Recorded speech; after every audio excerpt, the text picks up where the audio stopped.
l'idée c'était de faire un petit retour d'expérience sur quelque chose qu'a évoqué Benoît tout à l'heure, qui est une semaine de TP, en quelque sorte, de programme pratique à l'ENSC, et dont l'objectif est de faire une espèce de projet en accéléré, de dérouler un maximum de phases, mais sur un temps très court, pour un projet. Et alors, pour moi, l'enjeu de cette semaine, dont je vais vous parler un peu plus en détail, c'est vraiment ramener et développer la pratique projet de la vraie vie au sein du cursus de l'école. Je m'explique, c'est que moi j'ai de très très bons souvenirs de mon passage à l'ENSC, des souvenirs très émus, mais en sortant de là, j'étais persuadé de savoir à peu près tout faire voilà, moi j'avais toute cette connaissance qu'on m'avait apprise, et en plus on était les seuls au monde à savoir faire tout ce truc-là, et j'étais persuadé que le monde ne pouvait pas tourner sans introduire un peu de cognitif dedans. Donc j'avais chanté un petit peu. Non mais c'est... Donc on a le droit d'être naïf, quoi. C'est après, c'est ce qu'on fait. Non, le truc c'est que je me suis aussi rendu compte qu'il me manquait énormément d'outils très pratiques sur la manière dont les projets se déroulent dans la vraie vie autour de nous. Et je me suis rendu compte que les projets informatiques tels qu'on les déroule aujourd'hui, ils n'attendent pas les politiciens. Et ça fait déjà longtemps qu'on en réussit et qu'on en rate sans l'aide d'un politicien. Et alors c'est Medilou tout à l'heure qui parlait d'être acteur de sa formation, c'est quelque chose auquel je crois tout à fait à l'ENSC, et je le crois encore alors que je suis plus étudiant. Et ça m'a amené à rester le plus proche possible de l'école, et ça s'est traduit notamment par des interventions que j'ai fait en troisième année. Donc, j'ai déjà vu ces interventions. On aura un vrai retour du terrain. Et ça s'est traduit par des interventions en 3A, mais aussi par une participation en tant que co-animateur de ces sessions un peu de TP sur une durée très limitée. Voilà, donc c'est ce qui se cache derrière ce titre un peu pompeux de qu'est-ce que ça voudrait dire de développer une vraie culture, une vraie pratique projet au sein du cursus ENSC. Donc alors, comment ça marche ce truc, la recette? Vous prenez une entreprise ou une organisation avec son existant, avec ses besoins réels, avec son historique, avec ses conflits internes, avec tout ça. Et à toutes les entreprises, à toutes les organisations correspondent pas mal de besoins. Nous, dans notre métier, avec Julien, on appelle ça des besoins métiers. Je pense que c'est quelque chose qu'on partage assez bien ensemble. Et donc, vous prenez une entreprise avec ses besoins, notamment ses besoins liés à des changements dans son système informatique, parce que les étudiants ont un problème partout. Vous prenez des étudiants de plusieurs obédiences différentes. Donc, moi, aux sessions auxquelles j'ai participé, c'est des sessions avec des étudiants ENSC et des étudiants de Télécom Sud Paris. Mais il y a aussi eu des sessions avec des étudiants, des élèves de l'école de design et de création. Voilà, donc vous prenez tout ça, vous refermez le couvercle, vous mettez ça sous pression à haute température pendant une bonne semaine, vous secouez très fort, et l'objectif c'est que l'entreprise qui est arrivée le lundi avec son problème, elle reparte le vendredi avec des pistes de solutions un peu concrètes. Alors on n'est pas non plus complètement trop cruel, on essaye de ne pas larguer les étudiants dans la nature, et une des choses qu'on met en place tout ça, ça marche un peu, c'est qu'on essaie de commencer à creuser un petit peu le besoin de l'entreprise. Vous avez là à gauche, on verra pourquoi c'est marqué UTL tout à l'heure. Et donc on leur fournit une espèce de dossier qui est un peu une espèce de préanalyse du besoin. On va capturer des choses sur le besoin de l'entreprise et puis on les pousse aux étudiants. On leur donne un bout d'agenda. Alors ici, je marquais immuable, alors évidemment c'est une blague puisque c'est organisé par la LSE. Les choses ne sont pas immuables. Et ça, on verra cette année. Voilà, il y a Benoît qui arrive. Bon, j'ai dit mon atrocité. Ça a été filmé, donc on va relire. On avait aussi mis en place, enfin ça a été surtout valable cette année dans le cadre de ce qui s'est passé avec Télécom Sud Paris, on a essayé de faire en sorte que les étudiants aient un lien avec l'entreprise et un lien avec les futurs utilisateurs du système qu'ils doivent rénover, sur lesquels ils se prononcent. Et donc ça passe, c'est le petit icône-là, on va le retrouver tout à l'heure, ça passe par des entretiens avec des gens du métier, justement, avec des futurs utilisateurs, ou avec des gens qui sont aujourd'hui impliqués dans le maintien en conditions opérationnelles des systèmes informatiques qui sont en place. Et puis, le petit mécano avec sa clé à molette, ben, quelque part, c'est le gars du fond, quoi. Moi, c'est le rôle que j'avais, on était plusieurs à avoir ce rôle-là. On est animateur pour aider, challenger les étudiants, encadrer, leur rentrer un peu dedans, essayer de faire en sorte qu'ils fournissent le meilleur d'eux-mêmes pendant cette semaine de boulot qui est très concentré, qui est très dense. On va voir après. Et ça se traduit, je disais le vendredi, l'entreprise repart avec des solutions, évidemment, c'est des pistes de solutions, et ça se traduit par à la fois un dossier que les étudiants ont préparé pendant toute la semaine et qu'ils ont enrichi, et par des présentations de ce dossier. Et c'est une restitution qu'ils font non seulement aux référents NSC, à Benoît, même en tant qu'animateur, mais aussi c'est une restitution qu'ils adressent aux gens de l'entreprise. Donc l'idée c'est de rapprocher le besoin réel de l'étudiant qui a des super idées, plein de rêves, etc., mais qui n'est pas forcément, qui n'est pas toujours très réaliste dans les solutions qu'il envisage. Alors, la première session, je mets draft, hein, je parle vraiment sous ton contrôle Benoît là-dessus, mais c'était un peu une preuve de concept quoi, qu'on a voulu faire l'année dernière. Moi j'avais participé aussi à cette première session avec une casquette d'architecte de système d'information. Et il y a eu une deuxième session cette année en janvier qui était un peu plus consolidée. Il y a eu beaucoup plus de participants cette année, notamment des participants de Télécom Sud Paris. On va voir, il y avait Télécom Sud Paris et Télécom École de Management, qui sont deux écoles basées à Évry, et qui ont un module commun qui traite de systèmes d'information. Mais ça veut dire que c'est aussi déjà quelque part des étudiants qui ont des cultures différentes entre eux. C'était un groupe de Parisiens, mais de 8 personnes, et c'était en fait du 4+4. Des gens qui avaient vraiment une approche très école de management, qui pensent projet, risque, etc. Et puis d'autres qui avaient vraiment un profil ingénieur, donc eux ils pensent solution, c'est les geeks, quoi. Et donc vous imaginez le triptyque infernal avec en plus des étudiants en LSC là-dedans. Donc cette session qui a eu lieu en 2012, voilà, l'entreprise ou l'organisation partenaire, puisque l'UTL c'est pas une entreprise, c'est l'Université du Temps Libre et en particulier l'antenne de l'Essonne, d'où le petit E de l'UTL.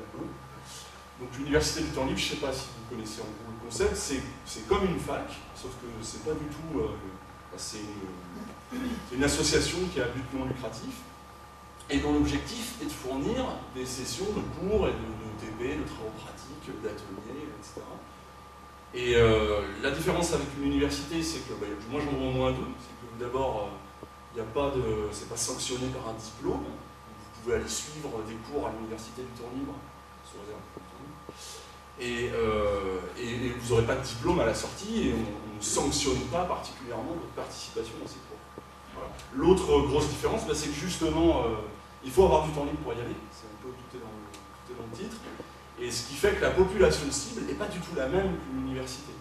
C'est-à-dire qu'on retrouve beaucoup de gens qui sont plutôt à la retraite et qui ont envie de rester actifs et de s'intéresser à des choses, etc., sur les bancs de l'université du Temps Libre. Voilà.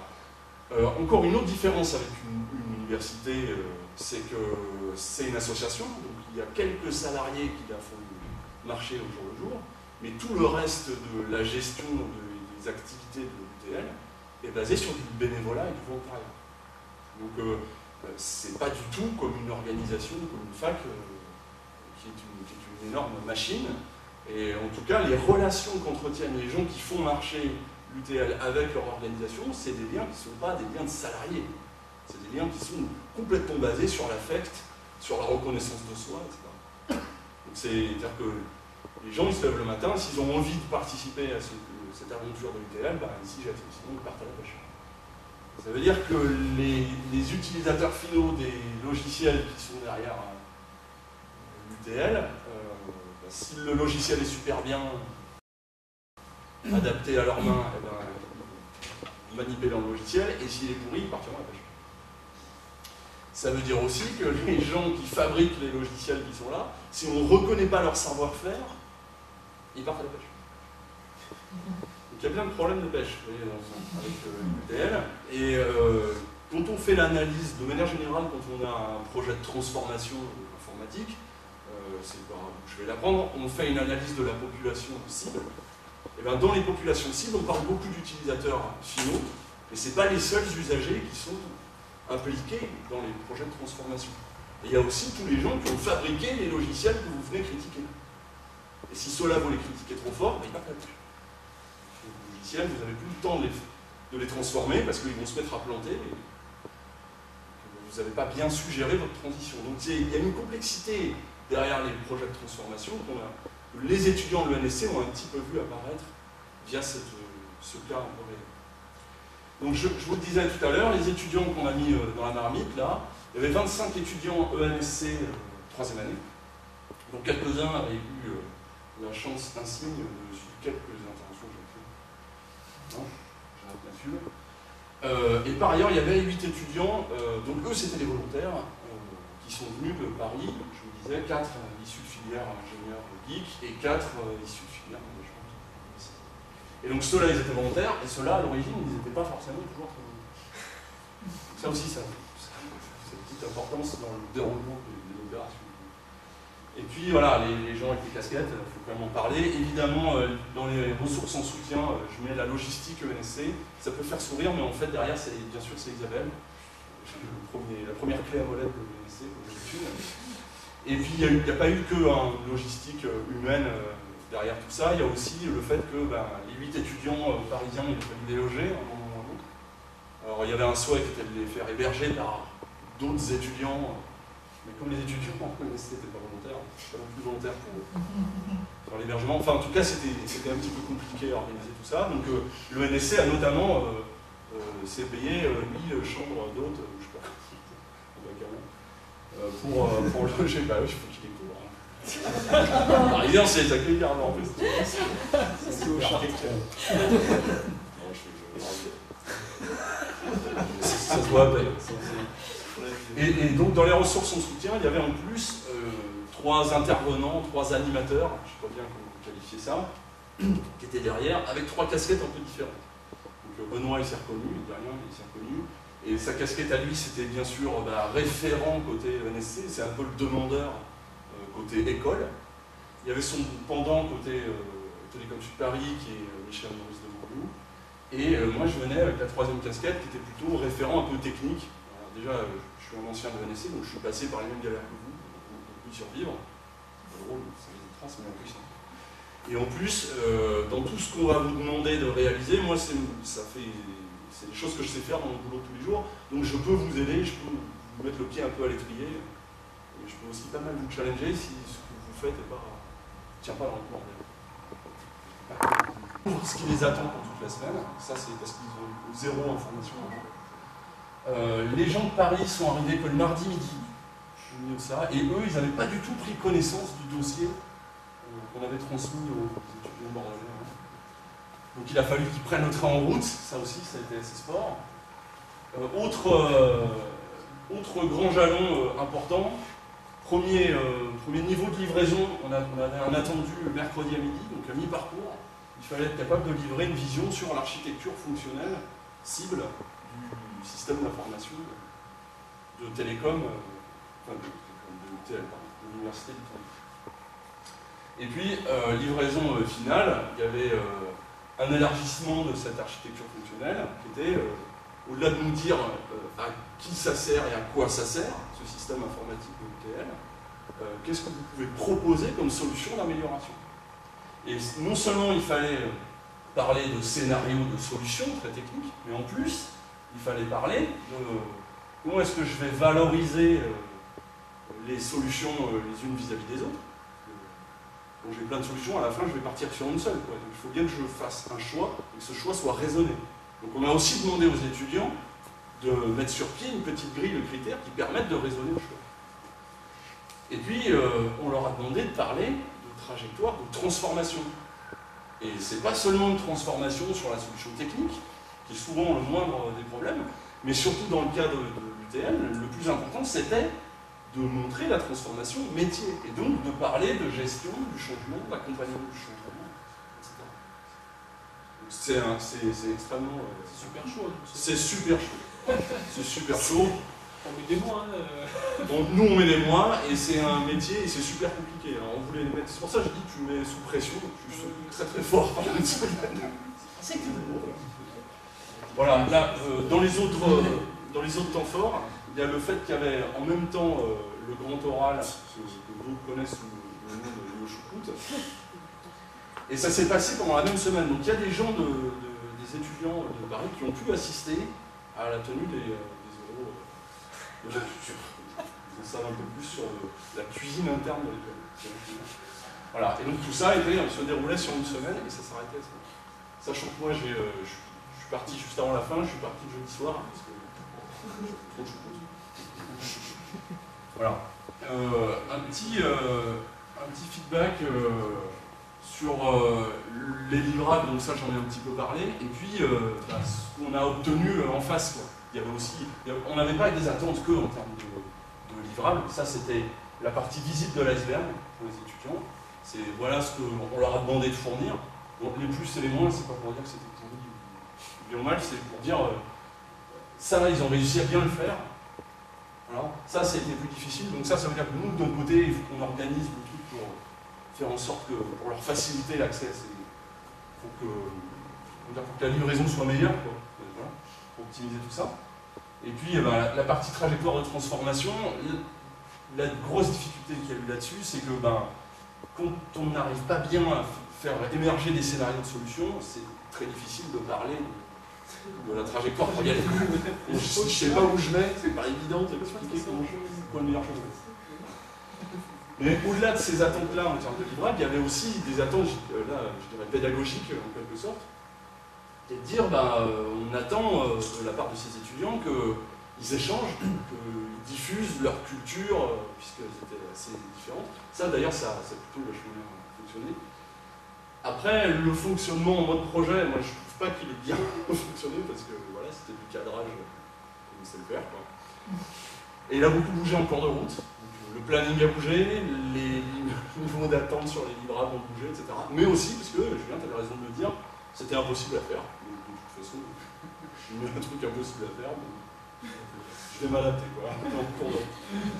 Voilà, on s'attendait à ce que les étudiants Télécom Sud Paris apporte énormément de vision sur l'organisation, sur la méthode, qui pousse une vision planning, une approche par livrable, une approche des risques aussi un petit peu qui sont liés à leur propre projet. Ils sont arrivés le mardi midi, ils ont vu le planning, ils ont fait OK, c'est quoi les groupes, c'est quoi les équipes, où est la matière, tout de suite ils se sont mis à turbiner. Et là du coup, on s'est rendu compte que les étudiants bordelais qui avaient commencé à bosser un jour et demi avant sur le sujet, ils étaient en fait pas du tout dans cette approche-là, planning, livrable, etc. Donc il y a vraiment une différence de point de vue entre eux qui sont, eux ils savent tout de suite, ils savent se positionner comme des gestionnaires de projet ou des business analystes. Côté ENSC, on ne sait pas forcément très bien faire ça. Question de positionnement, je ne vais pas lancer le débat là parce qu'après il faut que j'arrête de parler. Mais en tout cas, nous on l'a vu apparaître, quoi, ce problème-là de positionnement. Je termine. Et donc on s'est rendu, on attendait notamment que les étudiants bordelais ils sachent aider les Parisiens à monter dans le train en cours de route.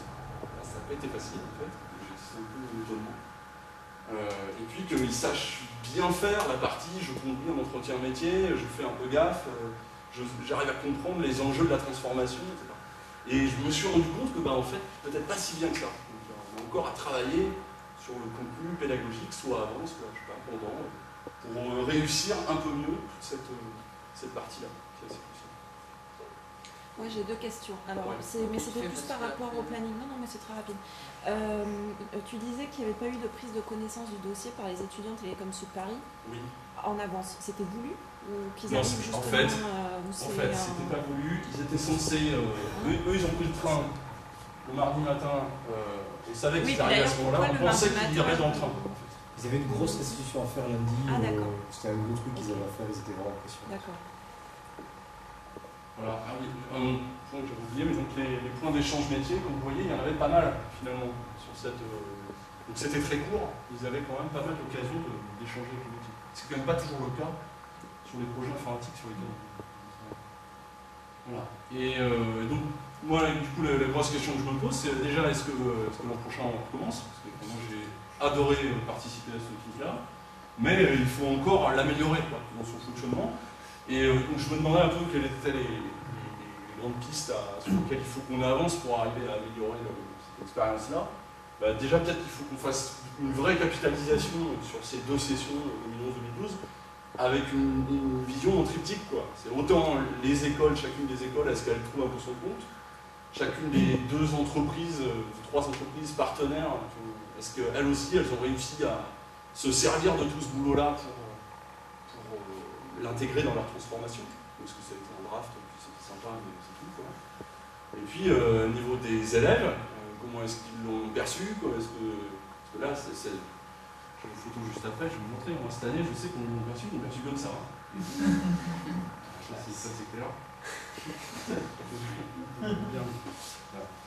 Et donc, un des moyens d'éviter l'effet tigre, je pense qu'on bosse un petit peu plus sur la partie préparation à nous. Et ça signifie être capable de trouver une entreprise partenaire le plus vite possible. Nous, on avait des pistes, on a fini par avoir la certitude qu'on pourrait avancer sur le dossier Université du temps libre que juste avant le démarrage de cette session. Donc si vous avez des pistes, si vous avez, je ne sais pas si Goofy cherche, voilà, mais ça peut, je pense pas hésiter à ramener des pointeurs et des pistes parce que ça prend du temps pour établir une relation de confiance, on va dire, avec l'entreprise en face, avant qu'elle commence à lâcher un peu ses vrais besoins et du temps, des ressources. Et puis ça nous amène aussi à une autre question, c'est il faut qu'on arrive à communiquer, peut-être plutôt au niveau des étudiants qui sachent un peu mieux ce qui va les attendre, parce que du coup ils seront un peu plus impliqués, c'est bien de les impliquer avant, et puis communiquer à l'extérieur. Et donc une des idées, mais on n'a pas le temps de creuser ça aujourd'hui, mais il faudrait qu'on trouve un nom à cette opération, parce qu'aujourd'hui il n'y a pas de nom unique, le NSC appelle ça stage commando, je crois. Je sais pas si le nom est assez. Nous c'est une lieu de spécialisation.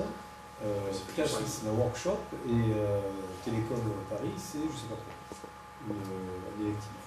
Enfin, et puis ça veut rien dire, c'est que des noms en termes de... Donc ça, on ne peut pas le poster sur le web, enfin pas en l'état. Donc du coup, on se demandait, mais déjà, est-ce qu'on ne pourrait pas essayer de trouver un nom unique pour cette espèce de concession? Et ça aiderait probablement à donner de la visibilité à l'extérieur à ça, et donc à trouver peut-être d'autres entreprises un peu plus rapides. Voilà, ça c'était les gros blocages. Et puis, ben voilà, donc assez content cette année, parce qu'on en a perdu 0. Alors qu'on a tout fait. C'est voilà. Merci, et donc si vous avez des questions, je peux... Pour les questions, du coup, on va écouter Jeanne avant. Je disais pareil.